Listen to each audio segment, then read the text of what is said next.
इस्लाम इजाजत देता है कि घर से बाहर निकलो, आग को बुझाओ, हर आदमी अपना आधार कार्ड सही तरीके से बनवाए। ये मत मानिए कि सिर्फ मुसलमान टारगेट है। मुसलमान तो पहला टारगेट, दूसरा टारगेट दलित है, तीसरा टारगेट ट्राइबल है, चौथा टारगेट ओबीसी है, पांचवा टारगेट गरीब है, और आखिरी जो मुद्दा है वो ये है कि कैसे इस देश में मनुस्मृति लाया जाए और सारे लोगों को पढ़ाई से रोका जाए और इनके शासन को सदियों सदियों तक जारी किया जाए। ये मुद्दा है। एक्शन क्या होना चाहिए? प्लानिंग ये है कि जिस तरह से इन्होंने मास डिसइंफ्रेंच करने की आपको कोशिश की है, आप अपने को इनफ्रेंचाइज करने की कोशिश कीजिए। कैसे इनफ्रेंचाइज करेंगे? अपने सारे वोटिंग डॉक्यूमेंट्स को प्रॉपर तरीके से सबसे पहले बनाइए। आज ही जा करके हर आदमी अपना आधार कार्ड, अपना इलेक्शन आइडेंटिटी कार्ड, बाकी सारे कार्ड्स सही तरीके से बनवाए। जो आदमी घर शिफ्ट करता है, शिफ्टिंग के बाद मैंने किताब लिखी है, उसमें कहा गया है कि अगर एक दलित और एक मुसलमान अगर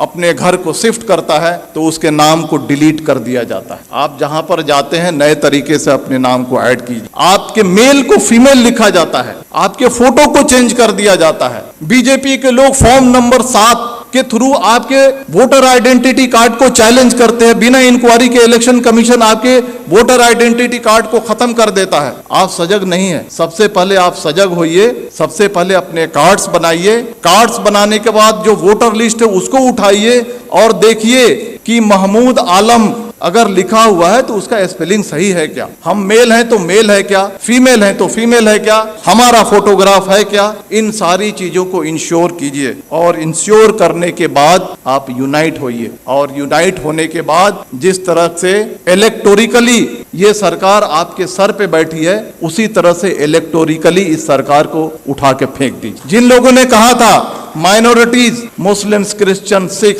बौद्ध, जैन, पारसी 19.6% है, लगभग 20% है। दलित 16.5% है, कितना हो गया? 36.5%। ट्राइबल 8.5% है, कितना हो गया? 45% हो गया। अगर सेकुलर जो हमारे ओबीसी हैं और सेकुलर जो हमारे अपर कास्ट हैं, अगर इनको मिला दिया जाए तो हमारी तादाद 60 के ऊपर जाती है। और अगर हम चाह लें प्रॉपर तरीके से यूनाइट हो जाएं, प्रॉपर तरीके से अज़्म कर लें, प्रॉपर तरीके से साइलेंट रिवॉल्यूशन के लिए अगर हम तैयार हो जाएं, तो इस सरकार को हम इलेक्टोरिकली उखाड़ फेंक सकते हैं। और इसके लिए आपको तैयार होने की जरूरत। तो मेरे कहने का मतलब है कि दोस्तों, ये जो सारी चीजें जो आपके सामने फैक्ट्स हो रही हैं, ये हिंसा नहीं है, ये मणिपुर नहीं है, ये कश्मीर नहीं है, ये यूसीसी नहीं है, ये सीएए नहीं है। ये एक ही है कि आपको मास स्केल पे कैसे डिसइंफ्रेंचाइज किया जाए, वोट देने के अधिकार से आपको कैसे वंचित किया जाए। इस बात को समझिए, अपने वोटिंग राइट्स को समझिए। आपकी इस देश में कदर व कीमत क्यों है? क्योंकि आप वोट देते हैं। जिस दिन आपके वोटिंग राइट को खत्म कर दिया जाएगा, आप कीड़े मकोड़े हो जाएंगे। चाहे वो कोई भी समाज हो, चाहे वो दलित समाज हो, ट्राइबल समाज हो या माइनॉरिटी का समाज हो। अपने राइट्स को समझिए, अपने डॉक्यूमेंट्स को बनाइए। और आने वाले इलेक्शन में मैं कहना चाहता हूं कि वोट करना ये लगना चाहिए कि 100% दलितों ने, 100% मुसलमानों ने, 100% ट्राइबल ने वोट किया है। और अगर आने वाले इलेक्शन में अगर आप वोट नहीं करते हैं तो समझ जाइए कि आप अपने मजहब को धोखा दे रहे हैं, आप अपने देश को धोखा दे रहे हैं। अगर बाहर आग लगी हो और घर के अंदर अगर हम चैन से बैठते हैं, इस्लाम इसकी इजाजत नहीं देता है। देखिए, आपके सामने जो बातें हो रही हैं आज, इस चर्चा सत्र के 2 पार्ट है। एक पार्ट है यूसीसी और दूसरा पार्ट है मॉब वायलेंस। हम दोनों को अलग अलग चर्चा करेंगे। पहला मैं कहना चाहता हूं, हम यूसीसी को हम लेते हैं। आज से 6 महीना 1 साल पहले आपने देखा होगा कि लव जिहाद और धर्मांतरण इस देश का सबसे पहला मुद्दा था। अलग अलग रियासतें अपने अपने रियासत में कानून बना रही थी। कर्नाटक की बीजेपी सरकार कानून अलग से बना रही है, मध्य प्रदेश की सरकार अलग से कानून बना रही है, हरियाणा की खट्टर सरकार अलग से कानून बना रही है,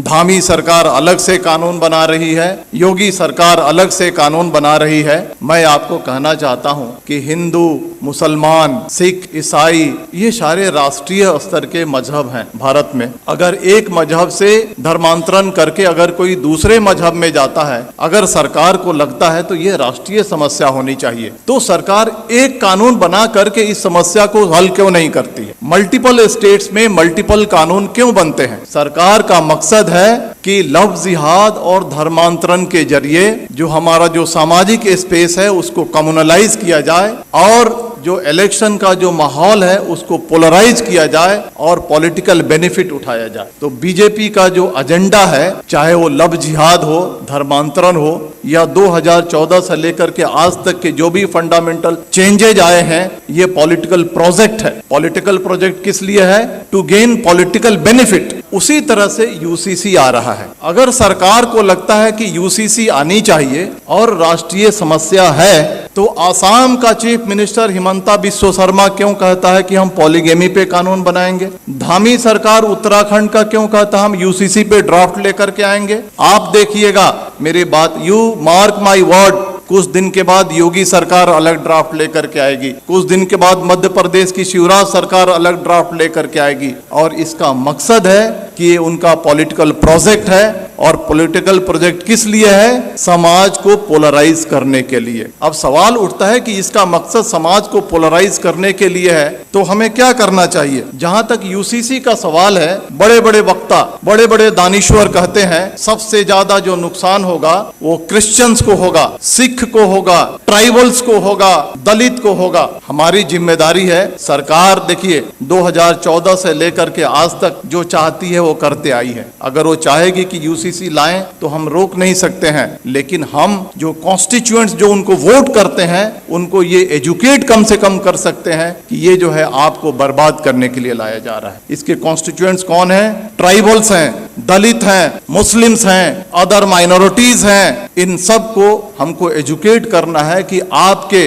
different language, different culture, different रहन सहन आपके मजहब को बर्बाद करने के लिए लाया जा रहा है। और ये हिंदू कल्चर नहीं थोपा जा रहा है, ये Brahmanical mindset, upper caste Hindu mentality को कमजोरों पे थोकने की ये साजिश है। इसके लिए हमको देश को आगाह करने की जरूरत है। अब आते हैं मॉब वायलेंस में, क्योंकि वो ज्यादा देश के सामने एक बड़ा समस्या है। आपने देखा होगा कि जब भी मॉब वायलेंस होता है तो इसके दो पार्ट हैं कि जो बातें रिपीट हो रही हैं उसको बोलने की जरूरत नहीं है। जो पेपर में आता है, जो सोशल मीडिया पे आता है, जो वक्ताओं ने कहा है, it's a matter of record, उसको रिपीट करने की जरूरत नहीं। हम क्या नया रखते हैं उसका ज्यादा महत्व है। मॉब वायलेंस के दो पार्ट हैं, एक जो एक्चुअल जो विजिलेंटे ग्रुप और एक सरकार जो खामोशी से उसका सपोर्ट करती है। जो विजिलेंटे ग्रुप है, जो एक्चुअल क्राइम कमिट करता है, आज फ्रीली घूम रहा है, हथियार कलेक्ट कर रहा है, क्राइम कर रहा है, माइनॉरिटीज पे वार कर रहा है,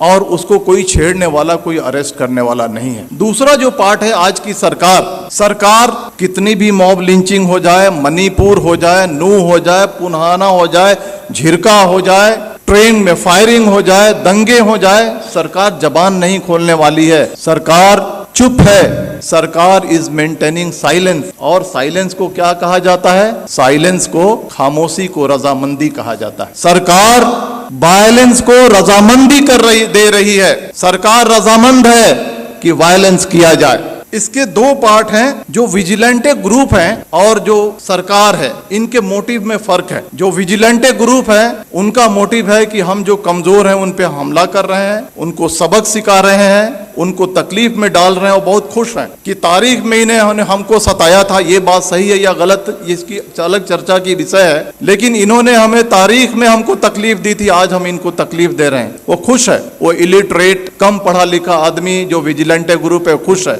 लेकिन जो सरकार, जो ऑर्गेनाइजेशन आरएसएस इस देश को चला रही है, उनका जो एजेंडा है वो एजेंडा बिल्कुल ही अलग है। वो एजेंडा है मास डिसइनफ्रेंचाइजमेंट की, यानी मास स्केल पे आपको वोट देने से वंचित किया जाए। इसको मैं समझाऊंगा, आप मुत्तफिक नहीं होंगे मेरी बातों से, लेकिन मैं समझाऊंगा।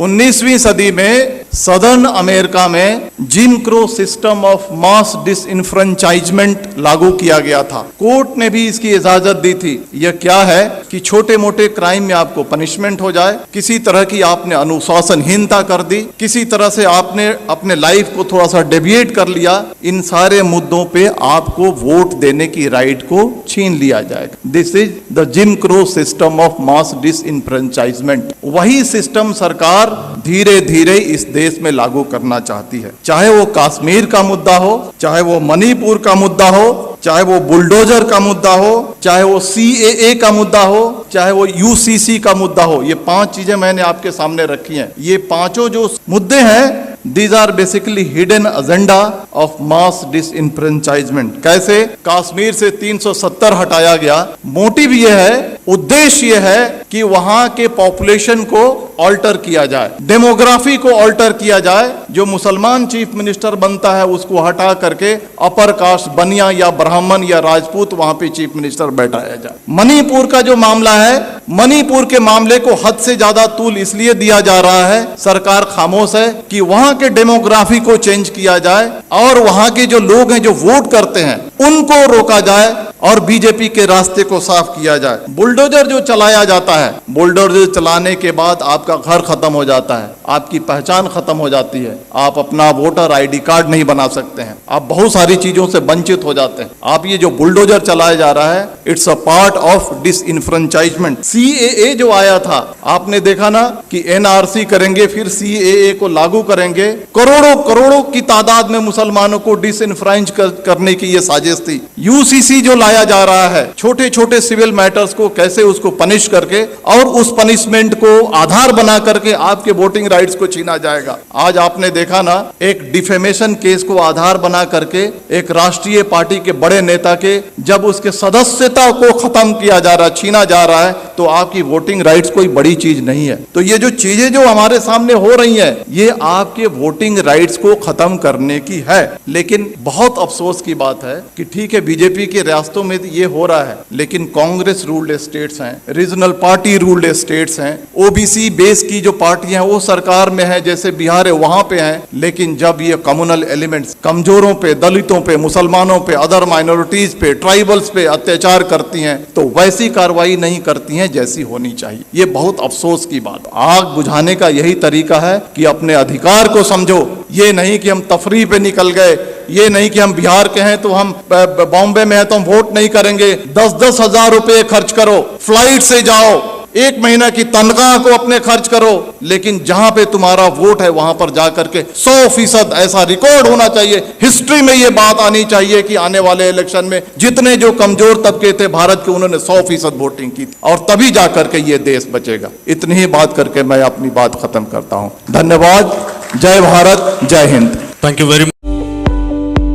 दारुसलाम बैंक रियासत तेलंगाना का मुस्तहकम बैंक जो गुज़िश्ता 35 साल से आवाम की खिदमत में मसरूफ़ है, जहां तमाम तर मॉडर्न बैंकिंग सहूलियत दस्तयाब है।